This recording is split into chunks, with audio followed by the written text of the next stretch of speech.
Hi friends, welcome to Durgasri talks. ఎలా ఉన్నారు? అందరూ బాగున్నారు కదా? మీకు ఈ వీడియో నచ్చినట్లయితే లైక్ చేయండి, షేర్ చేయండి, మా ఛానల్ని సబ్స్క్రైబ్ చేసుకోండి ప్లీజ్. ఈరోజు రెసిపీ వచ్చి మిర్చి బజ్జీ. ఎప్పుడు చేసుకునే రెగ్యులర్ స్టఫింగ్తో కాకుండా కొత్తగా ఈరోజు మీకు చూపించబోతున్నాను. అలాగే అస్సలు కారం లేకుండా ఏ విధంగా ప్రిపేర్ చేసుకోవాలి, ఎలాంటి మిర్చీలని ఎంచుకోవాలి అనేది కూడా ఈ వీడియోలో చాలా క్లియర్గా చూపించబోతున్నాను. మొత్తం వీడియో చూసినట్లయితే మీరు ఇంట్లోనే చాలా ఈజీగా ఈ మిర్చి బజ్జీని ప్రిపేర్ చేసుకోవచ్చు. ఎక్కువ పిండి వేస్ట్ అవ్వకుండా ఎలా తీసుకోవాలి జాగ్రత్తలు అనే విషయం కూడా ఈ వీడియోలో చూపించబోతున్నాను. స్టఫింగ్ అయితే మాత్రం పుట్నాల పప్పుతో కాకుండా ఆనియన్స్తో స్పెషల్గా ప్రిపేర్ చేసి చూపించబోతున్నాను. సూపర్గా ఉంటుంది. దీనికోసం మార్కెట్ నుంచి మీరు ఈ వీడియోలో చూస్తున్నట్లుగా ఉన్న బజ్జీ మిర్చి అని అడిగితే చెప్తారు. వీటిని తెచ్చుకోవాలి. వీటిని నేను ఒక 1/2 కిలో తెచ్చుకుంటే 9 వచ్చాయి. ఇవి సైజు కూడా బాగా పెద్దగా ఉంటాయి. వీటిని శుభ్రంగా కడిగి మధ్యలోకి చీల్చుకోవాలి. దీన్ని ఒకసారి తుడిచేసుకుంటే ఇంకా బెస్ట్, వాడబెట్టుకున్నా పర్వాలేదు. దీన్ని సెంటర్గా నిలువుగా చీరాలి. లాస్ట్లో కొద్దిగా పైన కొద్దిగా వదిలి మిగిలినంతా చీల్చి అందులో ఉన్న మొత్తం గింజలను అయితే తీసేసుకోవాలి. ఆల్మోస్ట్ ఇవి కారం ఉండవు. కొద్దిగా కారం తినే ఉద్దేశం ఉన్న వాళ్ళు అయితే గింజలు తీయక్కర్లే. పిల్లలు కట్ట పెడతారు, మళ్ళీ వాళ్ళకి మండిద్ది అనుకుంటే మాత్రమే వీటిలో గింజలు తీయాలి. ఈ మిర్చి తీసుకుంటే వేరే మిర్చి అయితే మొత్తం గింజలు అయితే తీసేసుకోవాలి. ఈ మిర్చి అస్సలు కారం లేదు, కొద్దిగా కూడా చిన్నపిల్లలు కూడా తినేసేలాగా చాలా బాగున్నాయి. అలా ఈ మిర్చిలో ఉన్న నేను గింజలన్నిటిని సెపరేట్గా తీసేసుకుని వేరే ప్లేట్లోకి అన్నిటిని రెడీ చేసుకుని ఉంచుకున్నాను. ఇప్పుడు మనం స్టఫింగ్ కోసం రెగ్యులర్గా పుట్నాల పప్పు కాకుండా ఆనియన్స్తో ప్రిపేర్ చేయబోతున్నాం. మనం పైన పెట్టుకునే ఆనియన్స్లా కాకుండా ఇందులో లోపలే వీటిని పెడతాం అనమాట.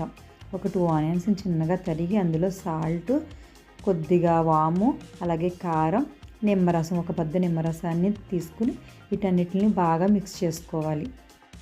సాధారణంగా మనం బజ్జీ అయిపోయాక లాస్ట్లో ఈ స్టఫింగ్ని అయితే పెడతాం, కానీ మనం ఇప్పుడు మిర్చిలో పెట్టి దీంతో మనం స్టఫింగ్ పెట్టి ప్రిపేర్ చేస్తున్నాం. ఇప్పుడు బజ్జీ కోసం మనం పిండిని కలుపుకుందాం. దీనికోసం 2 కప్స్ వరకు శనగపిండిని తీసుకోవాలి. ఇందులో 1 స్పూన్ పసుపు, 1/2 spoon baking soda, 1 spoon salt, వీటన్నిటిని వేసుకొని మిక్స్ చేసుకోవాలి. కావాలంటే ఇందులో గరం మసాలా వేసుకోవచ్చు, కానీ మనం ఆల్రెడీ మిర్చి బజ్జీ కదా, ఏమీ లేకపోయినా చాలా బాగుంటుంది. దీంట్లో కొద్దిగా వాటర్ని యాడ్ చేసుకుంటూ బాగా మిక్స్ చేసుకోవాలి. శనగపిండిలో ఎప్పుడు ఒకసారి వాటర్ని యాడ్ చేయకూడదు. శనగపిండిని మిక్స్ చేసుకుంటూ వాటర్ యాడ్ చేసుకుంటూ కలుపుకుంటూ ఉంటే మనకు ఉండలు కట్టకుండా చాలా చక్కగా రెడీ అయిపోతుంది పిండి అనేది. చూసారు కదా, కొద్దిగా యాడ్ చేసుకుంటూ మనకు కావాల్సిన స్ట్రక్చర్లో కలుపుకోవాలి. మీకు ఏ విధంగా కావాలనేది కూడా నేను చూపిస్తాను. పిండిని పక్కన పెట్టుకుని ఇప్పుడు మిర్చిలోకి మనం కట్ చేసుకుని స్టఫింగ్ అయితే పెట్టేసుకోవాలి. 2 వేళ్లతో కొంచెం డిస్టెన్స్ చూపించి అందులో మనం 1 స్పూన్తో ఇలా స్టఫింగ్ని పెట్టేసుకోవాలి.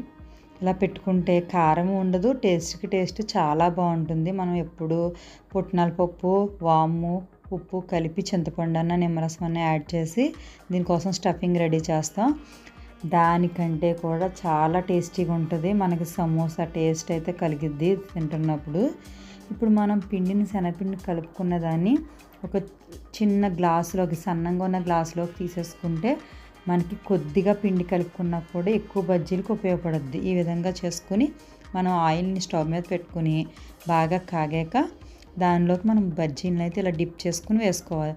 చూసారు కదా, మనం అది ములిగే అంత పొడుగున్న గ్లాస్ తీసుకుంటే మనకి తక్కువ పిండి ఉన్నా కూడా పిండి వేస్ట్ అవ్వకుండా బజ్జీ అయితే వేసేసుకోవచ్చు.